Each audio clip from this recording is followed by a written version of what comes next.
Hi friends, ఈరోజు అయితే సింపుల్గా పుదీనా రైస్ ఎలా చేయాలో చూపించబోతున్నాను. వీడియో చివరి వరకు చూడండి. హెల్త్కి అయితే చాలా మంచిది. మీకు కావాల్సిన క్వాంటిటీలో పుదీనా తీసుకోండి. ఇంకా కారానికి తగ్గట్టుగా అయితే మిర్చి అడ్జస్ట్ చేసి అందులో వేసేసి అయితే ఇంకా కొంచెం వాటర్ వేసి అయితే మిక్సీ చేసి పక్కకు పెట్టుకోండి. మెత్తగా ప్యూరీలాగా చేసేసుకోండి.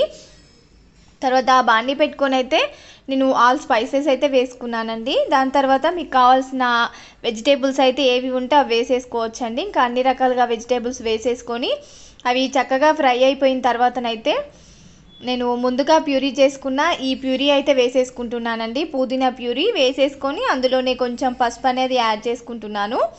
యాడ్ చేసి పచ్చివాసన లేకుండా కలిపేసుకోండి ఒక 10 నిమిషాల వరకు. తర్వాత మనం ముందుగా వండి పెట్టుకున్న రైస్ అయితే వేసేసుకొని ఇంకా కలిపేసుకోవడం. ఇందులో పచ్చిమిర్చి యాడ్ చేసాం కదా, ఇంకా కారం అయితే వేయని అవసరం లేదు. కారం వేస్తే టేస్ట్ మారిపోతుంది. ఇంతే అండి. వీడియో నచ్చినట్టయితే లైక్ ఇవ్వండి. వీడియో చూసినందుకు